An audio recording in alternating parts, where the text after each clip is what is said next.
The IV is poisoned. Someone tampered with the medication.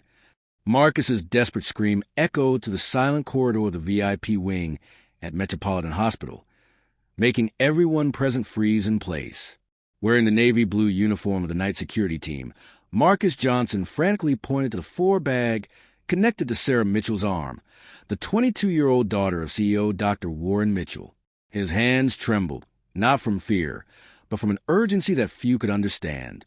Dr. Reed, the neurologist responsible for the case, stepped forward with an expression of complete disbelief. "Who the hell are you? How dare you interrupt a medical procedure?" "Marcus Johnson, night security," he replied without taking his eyes off the four-bag. "And I know exactly what I'm seeing. That solution has crystals at the bottom and smells like bitter almonds. It's cyanide." Marcus never imagined that his 38 years of life, including 8 years in state prison for armed robbery, would prepare him to save someone's life. During his 2 years working the night shift at Metropolitan Hospital, he had learned more about medicine than in his entire previous life, observing procedures, listening to doctors' conversations, and absorbing knowledge like a sponge. Dr. Mitchell, who was checking his daughter's vital signs, looked up with a mixture of confusion and growing irritation. "This is absurd. How can a security guard know about?" "Because I spent 8 years living with chemists who made homemade poisons in prison," Marcus interrupted with disturbing calmness. "And because 3 days ago I caught a conversation that you never imagined someone like me would hear." The silence that followed was broken only by the accelerated beeping of cardiac monitors. Sarah began showing signs of intoxication. Dilated pupils, irregular breathing, pale skin. "Disconnect it now or she dies in minutes," Marcus insisted, taking a step toward the bed. Dr. Reed hesitated for only a second before signaling the nurse to stop the foreflow. Something in that ex-convict's absolute certainty made him question his own convictions. 3 nights earlier, Marcus was doing his routine rounds when he heard tense voices coming from the medical archives room in the basement. As an ex-inmate, he had developed a sharp instinct for identifying when something dangerous was happening, a skill that saved his life multiple times in prison. "If she wakes up completely and tells her father what she saw at the graduation party, our entire scheme collapses," whispered a female voice he recognized as Dr. Olivia, the clinical director. "Then we won't let that happen," replied a male voice. "A medical accident is more common than people imagine." Marcus hid behind a pile of supply boxes, his heart racing. During his years behind bars, he had witnessed many conversations about eliminating witnesses, but never imagined finding this in a respectable hospital.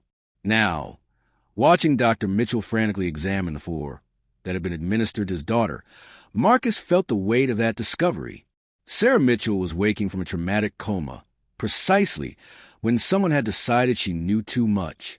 "Call security to isolate this area," Dr. Mitchell ordered, his voice carrying authority that transcended his position as EO. "And I want a complete toxicological analysis of this 4. Now." While the medical team mobilized in controlled panic, Marcus remained in the corner of the room, observing every movement. What these people didn't know was that he had recorded that entire conversation 3 nights ago on his cell phone, a habit he developed in prison to protect himself from false accusations. But there was something more disturbing in this story. Something Marcus had discovered just hours before that would completely change everyone's perspective. If you're following this story that mixes crime, medical conspiracy, and a plot twist that will shake your convictions, don't forget to subscribe to the channel to discover how an ex-convict will become the only person capable of exposing one of the biggest medical frauds ever recorded in the United States. The toxicology results came back positive for cyanide within 2 hours. Dr. Mitchell stood in his office, staring at the lab report with the kind of rage that comes from realizing someone had tried to murder his child under his own roof. Across from him, Marcus sat uncomfortably in a leather chair that probably cost more than his monthly salary. "You saved my daughter's life," Dr. Mitchell said, his voice barely controlled. "But I need to understand everything. What exactly did you hear 3 nights ago?" Marcus pulled out his phone and played the recording. The voices of Dr. Reed and Dr. Olivia filled the office, their callous discussion about eliminating Sarah echoing off the mahogany walls. Dr. Mitchell's face grew paler with each word. "There's more," Marcus said quietly. The graduation party they mentioned? I found out what Sarah witnessed that night. 20 minutes later, Dr. Reed entered the office with his characteristic arrogance. Unaware that his voice had just been played back from a phone recording, he glanced at Marcus with visible disdain. Warren, I understand you're upset about the contaminated floor, but having this individual present for a medical discussion is highly inappropriate, Reed said, not even trying to hide his contempt. Security personnel don't belong in clinical meetings. This security guard just saved my daughter's life, Dr. Mitchell replied coldly. Reed laughed dismissively. Come on, Warren, a convicted felon, claiming to know about medical toxicology? He probably planted the cyanide himself for attention. You know how these people operate, always looking for an angle, a way to profit from chaos. Marcus felt a familiar burn of prejudice, the same dismissive tone he'd heard countless times from prosecutors, judges, and now supposedly educated doctors. But 8 years in prison had taught him something valuable. Let arrogant people reveal themselves completely before you destroy them. Dr. Reed, Marcus said calmly, would you like to explain why you were in a medical archives basement at 2:47 a.m. 3 nights ago, discussing how medical accidents happen more often than people realize? The color drained from Reed's face, but his arrogance quickly returned. I have no idea what you're talking about. The word of a criminal against a respected physician? Who do you think they'll believe? That's when Dr. Mitchell played the recording. Reed's voice filled the room. If she wakes up completely and tells her father what she saw at the graduation party, our entire scheme collapses. Then Dr. Olivia's response. A medical accident is more common than people imagine. Still think they'll believe the criminal over the respected physician? Marcus asked, his voice steady despite the fury building inside him. Dr. Reed's face cycled through shock, denial, and finally desperate calculation. That recording proves nothing. Conversations can be taken out of context, manipulated. Then let's add some context, Marcus interrupted. He pulled out a tablet and showed a photograph on the screen. This is from a security camera in Dr. Olivia's office, taken during last month's graduation party for medical residents. The photo showed Sarah Mitchell standing frozen in a doorway, her face reflecting horror at something happening inside the office. In the background, barely visible but unmistakable, were Dr. Reed and Dr. Olivia with several other figures hunched over a table covered with documents and what appeared to be organ transport containers. Your daughter walked in on them selling organs on the black market. Marcus explained to Dr. Mitchell. Premium organs go into wealthy private patients, while people on the official waiting list die. She saw the whole operation. Dr. Reed's composure finally cracked. You don't understand the complexity of medical resource allocation. Sometimes difficult decisions have to be made, like trying to murder a 22-year-old girl to cover your tracks. Dr. Mitchell's voice was ice cold. Marcus watched Reed squirm, feeling a grim satisfaction. In prison, he'd learned to identify predators and cowards. Reed was both, someone who preyed on the vulnerable but crumbled when confronted with real consequences. But Reed wasn't finished. His fear quickly transformed back into arrogance as he played his final card.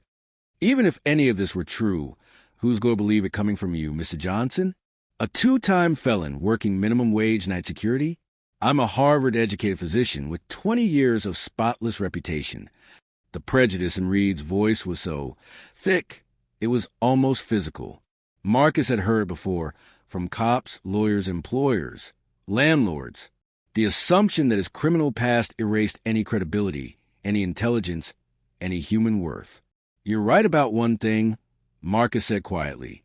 I am a 2-time felon, armed robbery and assault. I hurt people for money, and I deserved every day I spent in prison. Reed smiled smugly, thinking he'd won. But here's what you don't know about prison, doctor. It's filled with people who got there by underestimating others, by thinking they were smarter, more important, untouchable. Marcus leaned forward. The last man who looked at me the way you're looking at me right now, he's still in a wheelchair. The threat wasn't subtle, and Reed's Adam's apple bobbed as he swallowed hard. The difference between you and me, Marcus continued, is that I paid for my crimes. You're still committing yours. Dr. Mitchell had been silent throughout this exchange, but now he spoke with quiet authority. Dr. Reed, you're suspended immediately, pending a full investigation.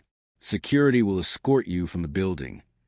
As Reed was led away, still protesting his innocence and threatening lawsuits, Marcus felt something he hadn't experienced since his release from prison.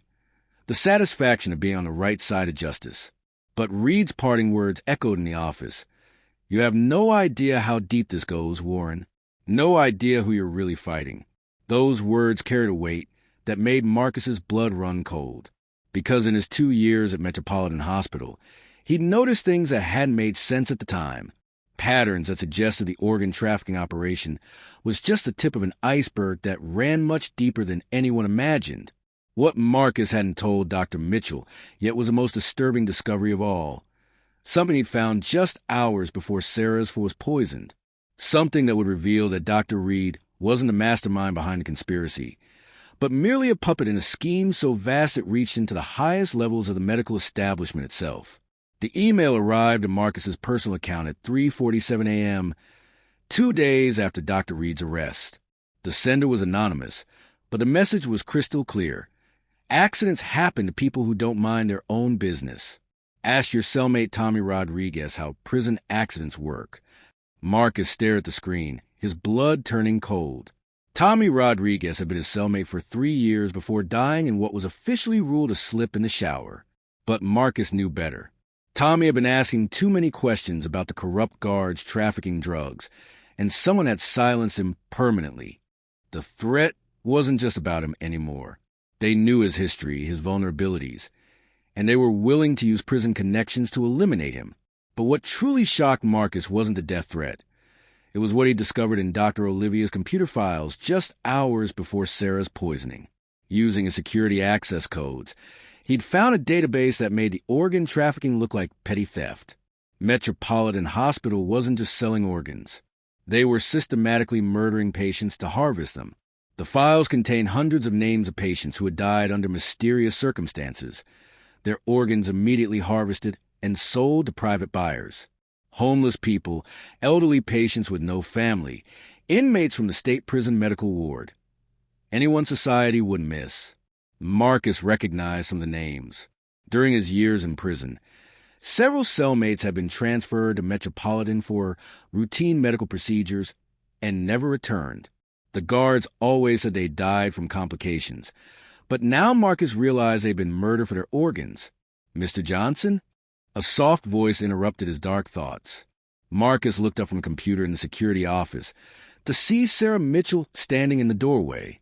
She was pale and still wore a hospital gown, but her eyes burned with determination. Miss Mitchell, you should be resting. I remember everything now, she said, closing the door behind her. The graduation party, what I saw, and most importantly, I remember Dr. Olivia's conversation with the buyers that night. Sarah sat down across from him, and Marcus was struck by how much strength this young woman possessed despite nearly dying 48 hours earlier. They weren't just talking about organs, she continued. There were pharmaceutical executives there, buying experimental drugs that were supposed to be destroyed, and insurance company representatives paying to have expensive patients eliminated. Marcus felt the pieces of the puzzle clicking together. A full medical murder operation. My father thinks Dr. Reed was a mastermind, but he wasn't. He was just middle management. Sarah pulled out her phone and showed him a video.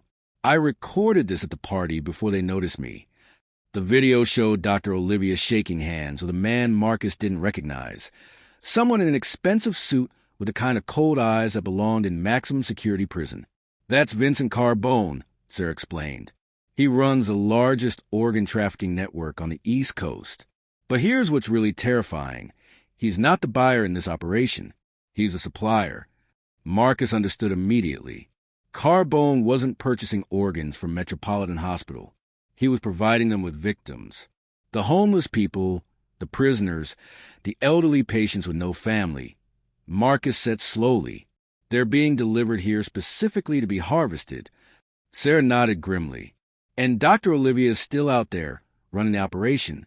My father suspended Dr. Reed, but he doesn't realize that Olivia is the real architect of all this. That's when Marcus's phone buzzed with another message. The girl knows too much. Take care of both problems tonight. Make it look like the ex-con snapped and killed her before turning on himself. V. Marcus showed Sarah the message. Her face went white, but her jaw set with resolve.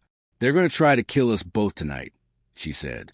Not if I kill them first, Marcus replied, the old prison instincts kicking in. No. Sarah's voice was firm. We're not going to murder anyone. We're going to do something much worse to them. We're going to expose everything. Over the next hour, Sarah revealed something that stunned Marcus. She wasn't just a random witness who had stumbled onto conspiracy. She was a pre-med student who had been investigating suspicious deaths at the hospital for months, building a case for her senior thesis on medical ethics. I have documentation on every suspicious death, every unusual organ procurement, every pattern that didn't make sense, she explained. But I needed proof of the actual conspiracy, evidence of intentional murder. And now you have it, Marcus said, understanding where this was leading. We have it, Sarah corrected. Your recordings, my documentation, and the video from the party. But we need more. We need to catch them in the act. Marcus looked at this young woman, barely 22 years old, nearly murdered 48 hours ago, and now planning to take down a medical killing operation that had been running for years. You know they'll try to discredit us, he said. An ex-convict and a college student against respected medical professionals. Sarah smiled, and for the first time, Marcus saw the steel that ran in the Mitchell family bloodline. Let them try. Because what they don't know is that I've been in contact with Special Agent Rebecca Torres from the FBI's Healthcare Fraud Unit for the past 6 months. She's been waiting for exactly this kind of evidence. Marcus felt hope stirring in his chest for the first time in years. You've had federal backup this whole time? I've had federal interest, Sarah clarified, but no evidence substantial enough for indictments. Until now. As if summoned by their conversation, Marcus's radio crackled to life. Security to all stations. We have multiple code blues in the East Wing. Repeat multiple code blues. Sarah and Marcus exchanged looks. Multiple code blues meant multiple patients dying simultaneously, exactly the kind of event that will provide cover for harvesting organs. They're making their move tonight, Sarah whispered. Marcus stood up, checking his security badge and radio. Then so are we. But as he prepared to leave the office, Marcus caught a glimpse of something that made his blood freeze. On the security monitor showing the hospital parking garage, he saw Vincent Carbone himself getting out of a black SUV, followed by 4 men who definitely weren't medical professionals. Carbone had come to personally oversee what he thought would be the elimination of the only 2 people who could destroy his operation. What he didn't realize was that those 2 people had just become the architects of his downfall, armed with evidence that would bring down not just a trafficking ring, but expose a systematic medical murder operation that reached into the highest levels of the healthcare industry. The question now wasn't whether Marcus and Sarah would survive the night.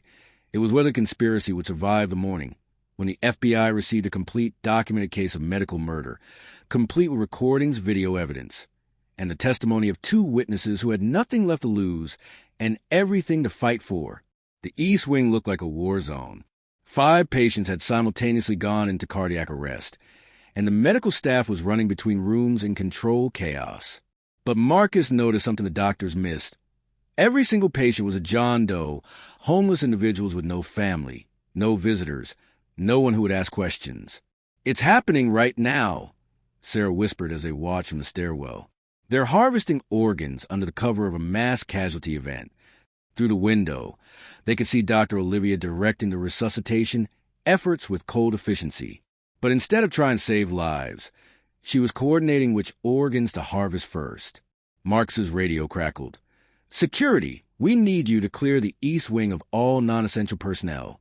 Medical emergency protocols in effect. That's our cue, Sarah said, pulling out her phone.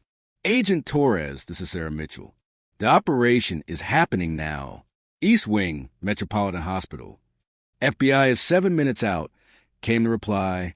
Keep recording everything. But as they moved toward the East Wing, Vincent Carbone appeared at the end of the hallway with his 4 men. The gangster's cold eyes locked onto Marcus immediately. Well, "The prison hero and the rich girl," Carbone called out, his voice echoing off the hospital walls. "You've caused us quite a bit of trouble." Marcus stepped protectively in front of Sarah, his prison instincts fully activated. Trouble's just getting started. Carbone laughed. "You think the FBI is coming to save you?" Dr. Olivia called him 20 minutes ago, reporting that a deranged ex-convict was holding the CEO's daughter hostage. When they arrive, they'll find your bodies and a very sad story about PTSD and desperation. That's when Dr. Olivia emerged from one of the patient rooms, her surgical scrubs splattered with blood. "Marcus, Sarah, what a surprise to find you here during such a tragic evening." "Cut the act, Olivia," Sarah said, holding up her phone. "We have everything on video. The organ harvesting, the patient murders, your partnership with Carbone." Dr. Olivia's composed mask finally slipped. "You stupid little girl. Do you have any idea how many lives this operation has saved? Wealthy patients who contribute to society, who fund research, who matter. And how many innocent people you murdered?" Marcus shot back. "Innocent?" Olivia's voice turned venomous. "Homeless drug addicts, criminals, people who were drains on society anyway. We turned their worthless lives into something valuable." Carbone was growing impatient. "Enough talking. Tony, grab the girl. Make this look like a struggle." But as his man stepped forward, the lights suddenly went out, plunging the hallway into darkness. Emergency lighting kicked in, casting everything in an eerie red glow. "What the hell?" Carbone snarled. "That would be me," said a new voice from behind them. Everyone turned to see Dr. Mitchell emerging from the stairwell, followed by 6 FBI agents in tactical gear. Agent Torres, FBI Healthcare Fraud Division, announced the lead agent. "Dr. Olivia Chun, Vincent Carbone, you're under arrest for conspiracy to commit murder, organ trafficking, and racketeering." Carbone's face twisted with rage as he realized he'd been set up. "This is impossible. We had lookouts. We had the timing perfect. You had a security guard who knew every camera angle in this hospital," Marcus said with quiet satisfaction. "And a medical student who's been building a case against you for 6 months." Dr. Olivia's composure completely shattered. "You don't understand. I'm saving lives. Those organs won Nobel Prize winners, senators, people who actually matter. And you murdered innocent people to do it," Agent Torres replied, cuffing her. "We have recordings of you discussing patient elimination, video evidence of organ sales, and documentation of 247 suspicious deaths over the past 3 years. As the FBI led the conspirators away, Carbone turned back to Marcus with pure hatred in his eyes. "This isn't over, convict. I have friends everywhere." "So do I," Marcus replied calmly. "The difference is mine carry badges." The next few hours were a blur of FBI interviews, evidence cataloging, and medical examinations of surviving patients. When the dust settled, the scope of the operation was staggering. Over 300 people murdered for their organs, millions of dollars in illegal sales, and a network that reached into 12 different hospitals across 5 states. Dr. Mitchell found Marcus in the security office as dawn broke over the city. "The FBI says this case will result in the largest healthcare fraud conviction in U.S. history." "Good," Marcus said simply. "There's something else," Dr. Mitchell continued. "The hospital board voted unanimously to offer you the position of Director of Security and Patient Safety. Full benefits, substantial salary increase, and college tuition assistance if you're interested." Marcus looked out the window at the sunrise. 2 days ago, he was just an ex-convict working nights, invisible to everyone around him. Now he'd helped save dozens of lives and expose a medical murder operation. "Dr. Mitchell," Marcus said finally, "I spent 8 years in prison because I made choices that hurt innocent people. I've been trying to make amends ever since." He turned to face the man whose daughter he'd saved. "This job, it's not just a promotion for me. It's a chance to keep protecting people who can't protect themselves." Dr. Mitchell extended his hand. "Welcome to the team, Director Johnson." As they shook hands, Marcus felt something he hadn't experienced since childhood. The unshakable certainty that he was exactly where he belonged. Prison had broken him down, but this hospital, this chance to save lives instead of destroying them, had built him back up into something he never thought he could be.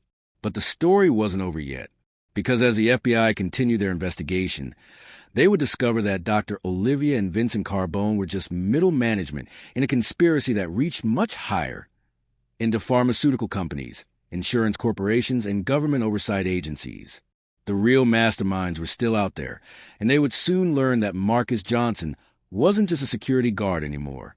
He was the man who had brought down their entire operation, and he was just getting started.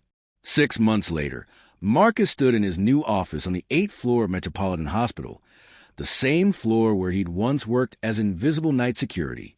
Through his window, he could see the memorial garden that had been built for the 247 victims of the organ trafficking conspiracy. The trials had been swift and decisive. Dr. Olivia received life in prison without parole after the FBI uncovered evidence linking her to murders dating back 15 years. Vincent Carbone got the death penalty, and his criminal network collapsed when 17 of his associates flipped to avoid similar sentences. But the real victory came when the investigation exposed a wider conspiracy.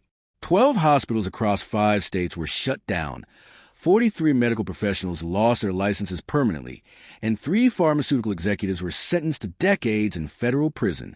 Director Johnson? His assistant knocked on the door. "Your 2 p.m. appointment is here." Sarah Mitchell walked in, but she looked completely different from the scared young woman who'd nearly died 6 months ago. Now she wore a medical student white coat and carried herself with the confidence of someone who'd stared death in the face and chosen to fight back. "How's the first year of medical school treating you?" Marcus asked. "Tough but worth it," Sarah smiled. "I'm specializing in forensic pathology. Turns out nearly dying gives you a unique perspective on protecting the living." She handed him a newspaper. The headline read, "Former Convict's Courage Leads to Nationwide Healthcare Reform." Below it was Marcus's photo, standing next to FBI Director Rebecca Torres at congressional hearing. "The Marcus Johnson Patient Protection Act passed the Senate yesterday," Sarah said. "Mandatory background checks for all medical personnel, federal oversight of organ procurement, and whistleblower protections for healthcare workers at every level." Marcus set the newspaper aside.